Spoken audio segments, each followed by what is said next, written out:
Hello again, everybody. My name is John D. Healy. I do a podcast. It's called It's Good to Talk. I always have a special guest on, and today my guest is Patty McCarthy. He is the publisher of the Irish Examiner USA, which you can get online. It's a great newspaper, and it's very good for music and what's happening in the world of music. Today is kind of a sad day because we're talking about Shane MacGowan, a great Irish poet and singer and musician entertainer, not just to Ireland but to the world. Well known for his song "The Fairy Tale of New York." Paddy, tell me about your experience with Shane MacGowan. It's a very long story, John. I have to admit it, but I'll give you as much as I can because I could be here all day telling you about Shane.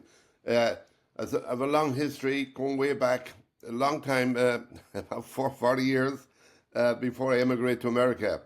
But I will give a little bit on him. Now that I'm, here, and I put a couple of notes together on it. Now I'm going to give you some sad news of another fabulous singer, as everybody knows right now, Shane MacGowan, lead singer from the Pogues, which were a great big band, who passed away in his home in Dublin. I can say it's very sad.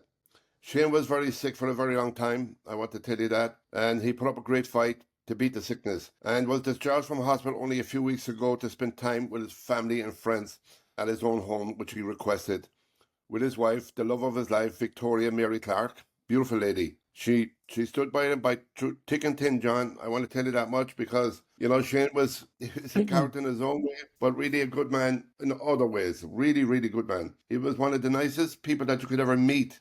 For all his drinking and carousing and everything. But once he hit that stage, John, he was magnificent. A talent and a genius. Oh my God, he is a legend, and he will always be a legend.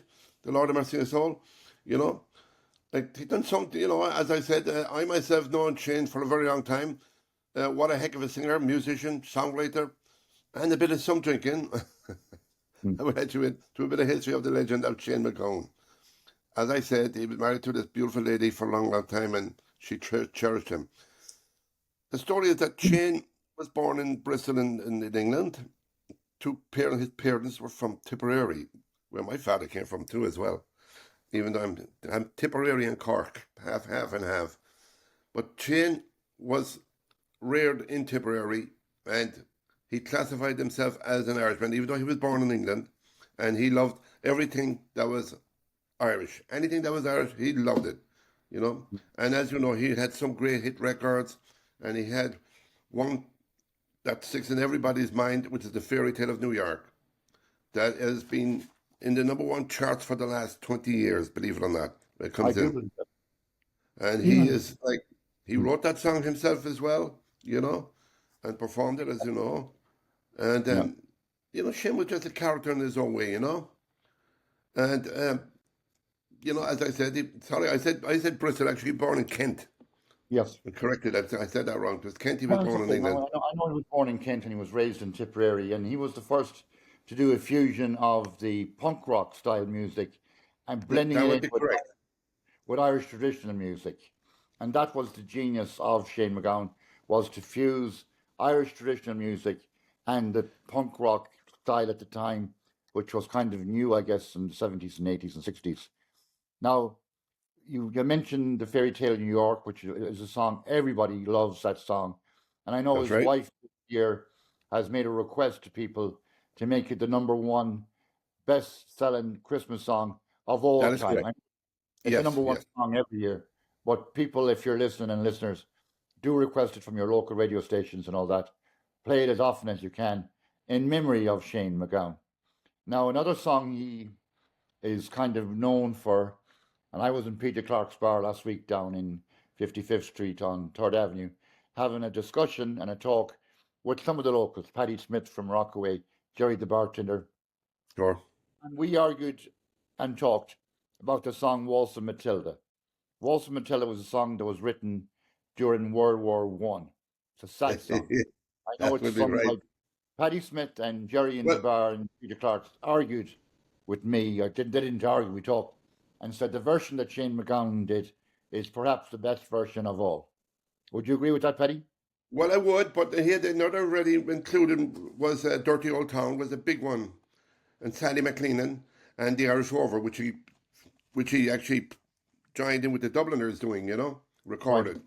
And he done so much stuff that people wouldn't understand. He was so versatile in what he could do, and he was a very religious man. And people didn't know that too. He didn't practice it, but he was really a very religious man as Well, well. spiritual indeed, yeah. And I could remember when they fired him, the Pogues, go back, but back in the 80s, and they couldn't just keep up with corrosion, if you like to say. So he was fired from the Pogues, and he started a band called the Popes. Believe it or not, I had him booked for my bar at the time, which was Nevada Smiths, and I had Shane MacGowan and the Popes playing. The Popes turned up, but Shane didn't. Shane was Right. in a pub out in Astoria with a friend of ours, and having a couple of drinks, as you would know. Shane never made a gig, so that's another one of the things. But Mm. I never held it against him in any way, That's one of the way it was, but Totally. that's how he was. But but coming back then, after being out of the band about 5 or 6 years, the Pogues came back and they asked him would he come back, and so he did, and he played with them for another 10 years, and they were Right. like a great group of guys. I mean, the band was unbelievable. They were all talented musicians, and even like the likes of Joe Strummer and Sinead O'Connor, Steve Earle, who's he was in Yeah. Radio City there not too long ago. They I saw they him in all done concert. songs with him and recordings with him as well. And the story is that Sinead O'Connor actually complained about him in England, reported him actually, and he got arrested because then he sort of went down the drugs, Yeah. away from the drink, and that's what really upset everything. She got him arrested, Mm. and he was mad at the time that that she went away and complained that got him arrested. But actually, it was a turning point for him as to be a serious singer, entertainer, and he Yeah. said after she doing that, he thanked her actually because it Yeah. saved his life. If you honest, John, Sure. Yeah. and he Well, concentrated on what. yeah. Going back to the version he did of Waltz of Matilda, and the song was recorded during World War One. It was written actually by a Scotchman living in Australia. And when Mhm. Shane does the version of it, he puts like real depth and life into it. Ironically enough, it talks about soldiers losing legs and arms and limbs and dying. And indeed, in the song, it says that dying is better than suffering. And talking about the wheelchair, that he was in a wheelchair for the last, I think, 10 years. He And that was was. the irony of Shane's life, that the song that he's singing about when someone lose their legs in war, and the way he says, we buried ours and they buried theirs. It just shows you the futility of war. And I wish that every politician listening to this podcast and politicians out the world would play that song once a week and see the sheer horrid aspect of war all over the world, everywhere, the futility of it. And Shane, I think I Mhm. agree with Paddy Smith and Jerry and Peter Clark's. They're both right. It's much better version than Liam Clancy. Other people have sang the song. Waltz of Matilda means kind of strolling along with just a bag of your belongings and struggling basically in life. So well done to Mhm. Shane MacGowan on that one. Mention that because nothing will beat the fairy tale of New York. Nothing. Oh, Not in nothing at all terms of a will song, come yeah, near it in any way. yeah, definitely in terms of a song. But Waltz of And Matilda, his version is a better version than Liam Clancy. he wrote another great song, the Streets of Sorrow, Birmingham Six. A song that he really made very Yeah, big as well. A lot of people didn't take notice of it from here.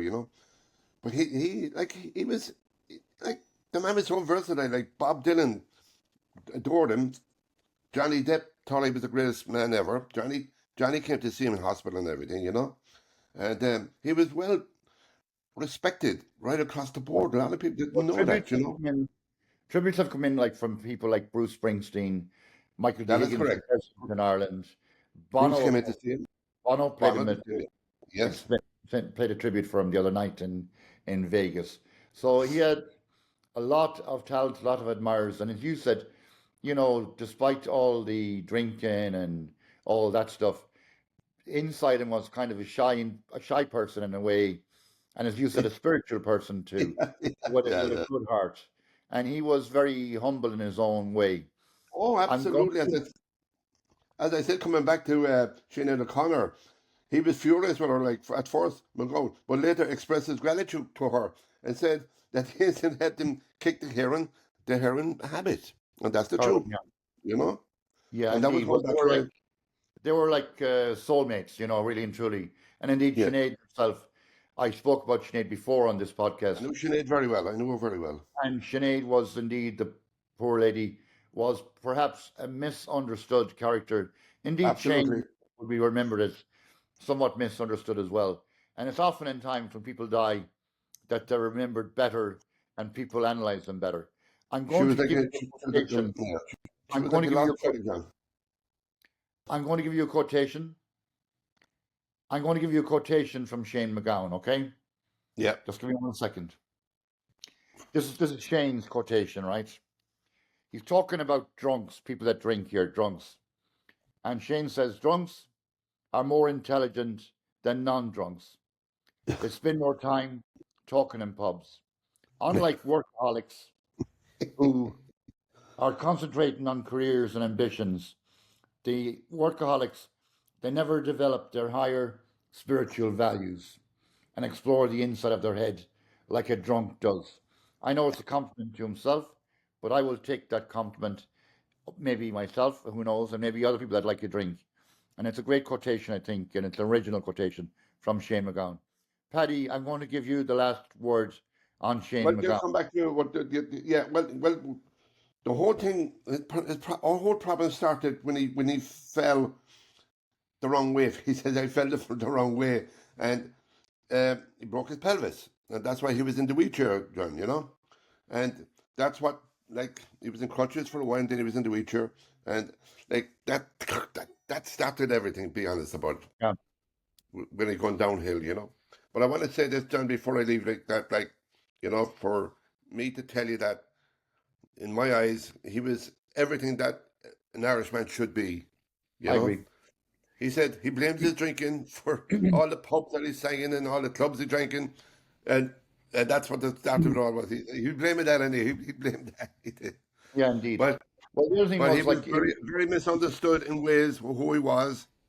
So just want to let you know that, I know John. that too, Petty. But he was more than he's a global spirit in a way. Like the song "The Fairy Tale New York," and I know his wife Victoria Mary Clark. She would love that song to be the number one best-selling Christmas song of all times. There are other Christmas songs that I'm not a big Christmas song lover, but "The Fairy Tale New York" is pretty much global, international, and written by himself, and the words and the lyrics are so poignant up One to the thing, one present. thing, you're right, and one thing about him as well, John. He never forgot Christine McCall. That Oh, recorded indeed, with him. that And was that the was first. another sad accident that happened to her. A lot of sadness. I'm sure there'll be a big send off in Dublin for his burial. I'm sure there's arrangements being made and all that. Well, the Shane will be president came remembered. out. The president came out and acknowledged it, the whole thing. I know that. And as you said earlier on, Eve, Shane is a legend and he will be remembered forever and ever. I mean, he was born on Christmas Day, the He 25th of was indeed. December, 1957. I mean, every Christmas he will be remembered dearly as a great Irish person. I know, as you said, he was born in Kent, but his Irish roots in Tipperary That is correct. certainly and influenced his music, the fusion of Irish music and the punk rock style at the time. I think it was a great a fusion of two things. Like the young people liked him and the old people liked him, and everybody really loved Shane MacGowan. And what can I say? May he rest in peace. John, also, just to let you know, John, I'm here. on my website, irishexaminerusa.com, I have a video in there of the Tales of New York, okay? Yeah, With we might go Shane. out. So if anybody wants to check it out, it's on my website, the video. I mention your paper a lot because the Irish Examiner USA is one of the few papers that gives all the up-to-date information on the entire Irish music scene. I know a couple of weeks back you mentioned the Celtic Women, you mentioned the Chords. That's my favorite paper for everything, but especially when it comes to entertainment, No other paper comes near the Irish Examiner USA when it comes to what's happening in the music world. Whether it's John Malone here in New York City, small bands, big bands, local bands, international, from Bono all the way down to whoever that's just playing to a hairbrush and feeling they want to be somebody on a stage. You can be anybody you want, and That is correct. that's a word from the fairy tale New York. We could be Well, the reason, anybody, and we couldn't. yeah, well, the reason being, like, I have a music background myself, John, and a lot of I people know don't you do. know that.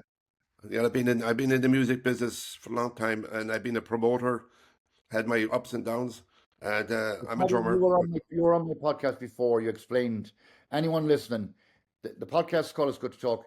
Patty McCarthy is my guest today, and Paddy was on before, explaining his interest in life in the world of music and entertainment and the ballroom era. Waltz of Matilda, a sad song from World War One. My guest, Patty McCarthy, is the publisher of the Irish Examiner USA. I always sing its high praises because Paddy devotes his time to any Irish talent out there, That's right. always helping them in his brilliant newspaper. You can get it online. And this week, I know anyone that they should keep this copy of the Irish Examiner USA because I have a whole history on Shane MacGowan this weekend. that's why it's worthy of keeping the newspaper as a collector's item to have forever and ever in memory of Shane MacGowan. I know on a podcast we can only do so much, but in fairness, Thank you, sir. I will name another broadcasting company, and it's rare for me to give praise to another broadcaster, and that is the BBC World Service. The BBC last week gave more time and praise to Shane MacGowan than they did to Henry Kissinger. Wasn't that And beautiful? Yes. Yeah. and that's interesting. In fairness, they're a balanced organization. I know I have differences with various news outlets, and sometimes it's easy to have differences with them because, as my father taught me, shame the devil and tell the truth. But that's one thing you and I do, Paddy. We tell it how it is, maybe a bit rough around the edges, but we tell it like it is. Paddy, And you're my guest John, today. John, before I leave, I want to say something to you. I want to congratulate you what you're doing. You're a service yourself, and Thank it's you. absolutely fantastic what you're doing, John, with your Thank you. interviews, you know?